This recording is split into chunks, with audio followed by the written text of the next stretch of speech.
Hello guys, प्रेमाविद sociology point में आपका स्वागत है। समाजशास्त्र विषय की जानकारी के लिए हम अपनी क्लास को आगे बढ़ाते हैं। आज का टॉपिक है संरचनावाद सिद्धांत, स्ट्रक्चरल थ्योरी। तो आज हम संरचनावाद सिद्धांत के विषय में जानकारी प्राप्त करेंगे। संरचनावाद सिद्धांत में जिन समाजशास्त्रियों ने अपना योगदान दिया है उसमें फर्नांड सॉसरे हैं, जिन्होंने भाषा के द्वारा संरचना की बात की है, और क्लॉड लेवी स्ट्रॉस हैं, जिन्होंने सामाजिक संरचना के द्वारा संरचनावाद की बात की है। तो आज हम इसी विषय में अध्ययन करेंगे, जानेंगे।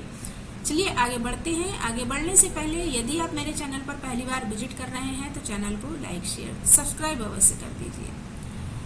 संरचनावाद का सर्वप्रथम प्रयोग 1930 में भाषा विज्ञान के क्षेत्र में हुआ। फर्डिनेंड सॉसरे को संरचनात्मक भाषावाद का जनक माना जाता है।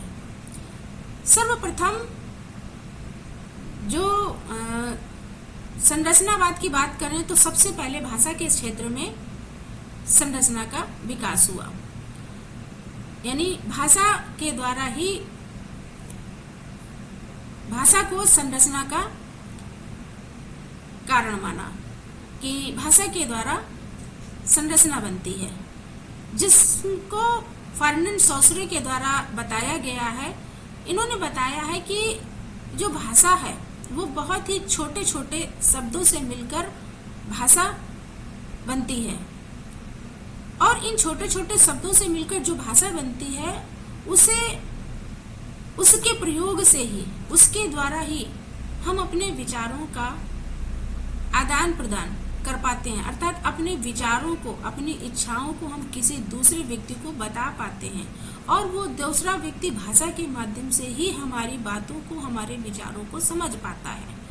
तो फर्नांड सॉसरे कहते हैं कि भाषा, सबसे पहले भाषा के द्वारा ही संरचना बनी। फिर उसके बाद समाज शास्त्र में लेवी स्ट्रॉस ने सामाजिक क्रिया की अपेक्षा सामाजिक संरचना को अधिक महत्व दिया।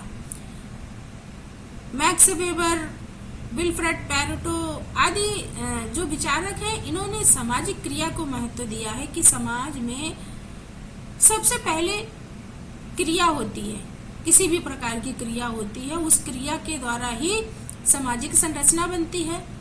किंतु लेवी स्ट्रॉस का मानना है कि जो सामाजिक संरचना बनती है वो सामाजिक संरचना बनती है समाज के द्वारा बनाए हुए प्रथाएं, मानव व्यवहार, जनरीतियां, परंपराएं, लोक रीतियां आदि जो होते हैं, जो समाज में बनती हैं, जिनके माध्यम से व्यक्ति एक दूसरे से व्यवहार करता है, और व्यवहार करने के बाद ही सामाजिक संरचना बनती है।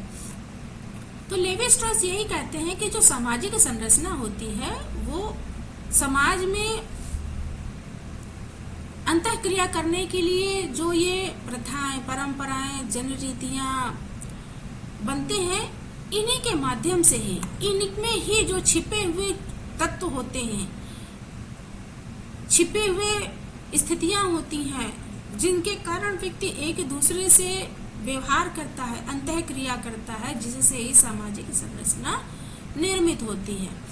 समाज शास्त्र में संरचनावाद का प्रारंभ लेवी स्ट्रॉस से हुआ है। तो जो समाज शास्त्र विषय है, इसमें संरचनावाद के प्रारंभ का श्रेय है लेवी स्ट्रॉस को जाता है, क्योंकि इन्होंने सर्वप्रथम समाज शास्त्र में ये बताया कि जो सामाजिक संरचना होती है वो प्रथाएं, परंपराएं, नैतिक मूल्य और हमारी जनरीतियां, हमारा मानव व्यवहार, ये सब मिलकर ही संरचना का निर्माण करता है, और जिससे ही जो लगातार समाज में चलता रहता है, यानी इन परंपराओं, प्रथाओं, जनरीतियों और मूल्यों के द्वारा, जो हमारे सामाजिक मूल्य होते हैं, इनके द्वारा ही लगातार व्यक्ति समाज में अंतःक्रियाएं करता रहता है, मानव व्यवहार करता रहता है, प्रतिक्रियाएं करता रहता है, और इस लगातार व्यवहार से ही सामाजिक व्यवस्थाएं निर्मित होती रहती हैं, जिसको ही संरचनावाद कहा जाता है।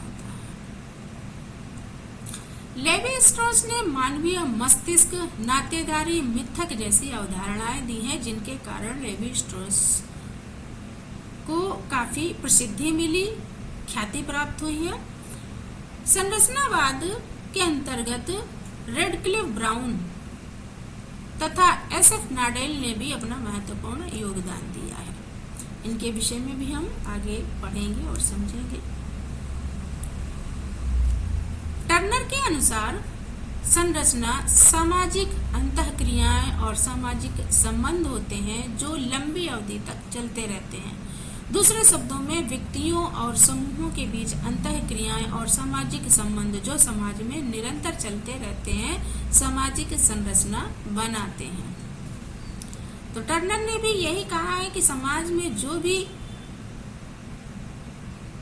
संबंध होते हैं जो मानव द्वारा बनाए गए होते हैं और संबंधों के लिए ही निर्मित होती हैं सामाजिक मूल्य, प्रथाएं, नैतिक कार्य और परंपराएं होते हैं जिनके कारण ही समाज में अंतःक्रियाएं होती हैं और ये संबंध निरंतर समाज में चलते रहते हैं जो सामाजिक संरचना को बनाते हैं।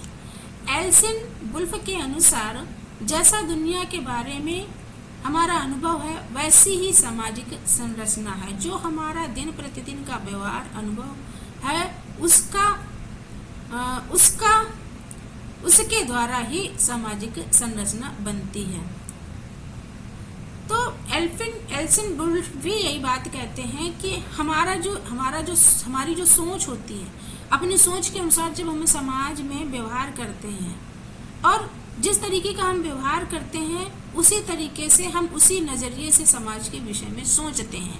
अर्थात हम जिस तरीके की सोच रखते हैं समाज को हम उसी नजरिए से देखते हैं।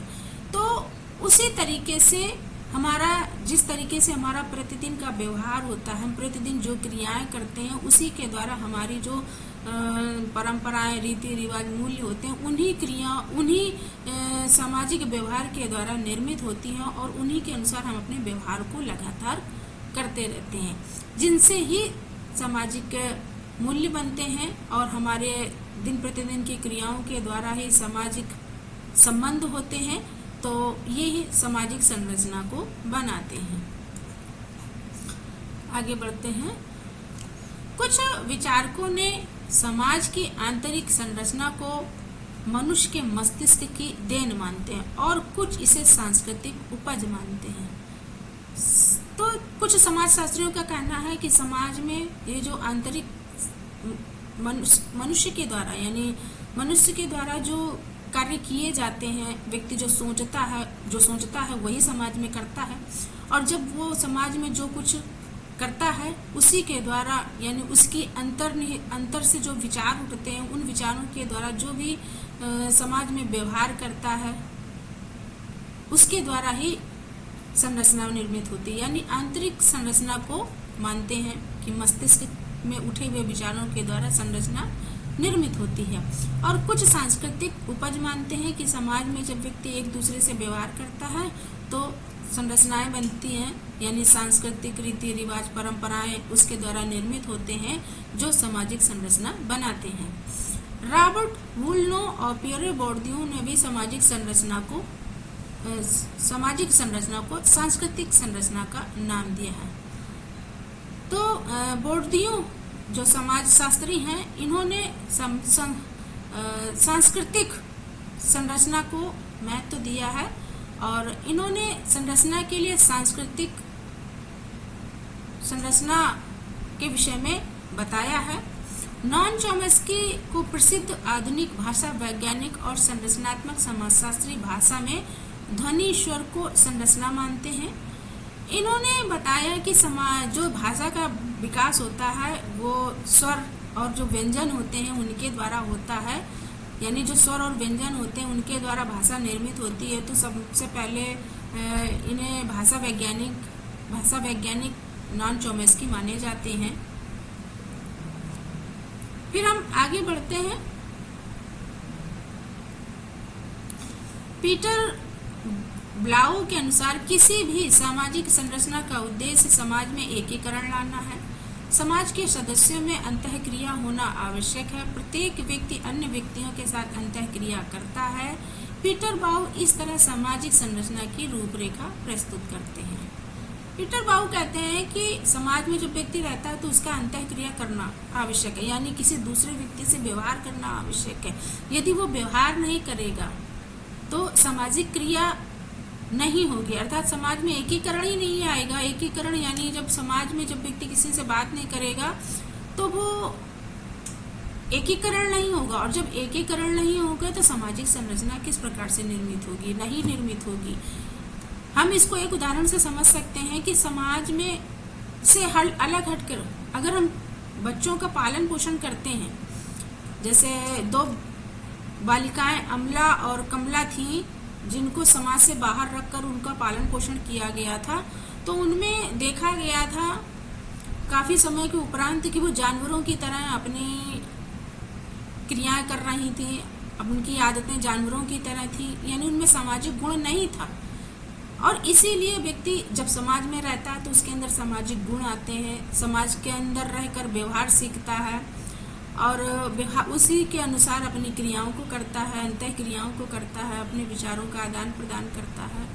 तो पीटर बाउ कहते हैं कि समाज में रहकर व्यक्ति जब अंतः क्रिया करता है तभी समाज में एकीकरण आता है और तभी सामाजिक संरचना निर्मित होती है। पीटर बाउ ने अपनी पुस्तक ए प्रिमिटिव ऑफ सोशल स्ट्रक्चर में सामाजिक तथ्यों, श्रम विभाजन तथा व्यवहारिक क्रियाओं के प्रतिमान और सामाजिक गतिशीलता के द्वारा सामाजिक संरचना को स्पष्ट किया है। तो पीटर बाउ सामाजिक संरचना के विषय में बताते हैं कि जो सामाजिक संरचना है वो समाज में सामाजिक तथ्य और श्रम विभाजन, लोगों के व्यवहारिक क्रियाएं और समाज में जो बनने वाले प्रतिमान होते हैं, प्रतिमान जिसके द्वारा व्यक्ति अपने अनुकूलन करता है, संघर्ष करता है, व्यवस्थित करता है, अपने आप को आत्मसात भी करता है, अनुकरण भी करता है। तो इस तरीके से क्या होता है कि सामाजिक गतिशीलता होती है जिसके द्वारा सामाजिक संरचना निर्मित होती है। व्यक्ति जितना अधिक श्रम विभाजन करता है, अर्थात जितना अधिक श्रम विभाजन होता है उतना ही अधिक व्यावसायिक विजातियां बढ़ती हैं, और जितनी अधिक विजातियां बढ़ेंगी उतनी ही अधिक सामाजिक एकीकरण होगा। तो पीटर बाउ कहते हैं कि समाज में जितना अधिक लोग एक दूसरे से मिलकर कार्य करेंगे, अपने श्रम का विभाजन करेंगे, उतनी ही अधिक एकीकरण की स्थिति बनती है और समाज में उतने ही ज्यादा विचार उत्पन्न होते हैं, उतनी ही ज्यादा विचारों का आदान प्रदान होता है, उतने ही विचार नए निर्मित होते रहते हैं। और इस तरीके से जब नए विचार उठते हैं तो नए और समाज में परिवर्तन होते हैं जिनके कारण समाज में एकीकरण बढ़ता रहता है। दुर्खिम भी क्रियाओं को एकीकरण के लिए आवश्यक मानते हैं। इन्होंने अपनी सावयवी सिद्धांत के माध्यम से सामाजिक संरचना को स्पष्ट किया है। सामाजिक संरचना के मुख्य कारकों के विषय में जान लेते हैं। किसी भी संरचना के अंतर्निहित भाग अपेक्षाकृत स्थिर होते हैं क्योंकि अन्य भागों में परिवर्तन मूल संरचना में परिवर्तन नहीं होता है। यानी सामाजिक जो संरचना होती है, जो पहले बन चुकी है संरचना समाज में, यानी प्राचीन समय से जो संरचना समाज की बन चुकी है उस मूल संरचना में तो कोई परिवर्तन नहीं होता, लेकिन जो नए सामाजिक परिवर्तन होते हैं उन परिवर्तनों के द्वारा उसमें कुछ अंतर्निहित परिवर्तन उनके कुछ भागों में होते रहते हैं। जो कुछ सामान्य एवं स्वाभाविक है वह संरचना का अंतिम परिणाम है। यानी समाज में जो कुछ भी हो रहा है वो अधिक से अधिक लोगों द्वारा जब मान्य हो जाता है तो वो सामान्य हो जाता है, यानी स्वाभाविक हो जाता है, और ये समाज में अंतिम स्थिति यानी वो निरंतर क्रिया होने वाली क्रियाएं होती हैं। व्यक्ति सामाजिक संरचना का निर्माता नहीं बल्कि सामाजिक संबंधों की उपज है, अर्थात समाज में सामाजिक संबंधों के द्वारा ही सामाजिक संरचना निर्मित होती है। सामाजिक इकाइयों के मध्य अंतः क्रियाएं एवं सामाजिक संबंध जो निरंतर चलते रहते हैं सामाजिक संरचना को निर्मित करते हैं। अब हम आगे बढ़ते हैं। संरचनावाद के दो संप्रदाय हैं, इसके विषय में जान लेते हैं। एक यूरोपियन संप्रदाय है। ये जो यूरोपियन संप्रदाय है, इस संप्रदाय के जो विचारक हैं वो लेवी स्ट्रॉस और मिशेल फूको संरचना के मूल तत्व के रूप में विचार और भाषा को महत्व प्रदान करते हैं। इन्होंने ये इसके जनक माने जाते हैं, यानी जो इन्होंने सामाजिक संरचना दिया है उसके जनक माने जाते हैं। और जो यूरोपियन संप्रदाय के संरचनात्मक समाजशास्त्री हैं उसमें लेवी स्ट्रॉस और मिशेल फूको ने विचार और भाषा को सामाजिक संरचना के लिए महत्व दिया है। फिर अमेरिकन ब्रिटिश संप्रदाय है। यह सामाजिक अंतःक्रिया या सामाजिक संबंधों को संरचना का मूल तत्व मानते हैं। इसमें पीटर बाउ का विशेष योगदान है और पीटर बाउ इसके जनक माने जाते हैं। तो आज हम लोगों ने संरचनावाद के विषय में जाना और समझा। आगे की क्लास में हम क्लॉड लेवी स्ट्रॉस के समाजशास्त्रीय योगदानों के विषय में जानेंगे। और वीडियो यदि अच्छी लगी हो तो चैनल को लाइक शेयर सब्सक्राइब अवश्य कर दें। Thanks for watching.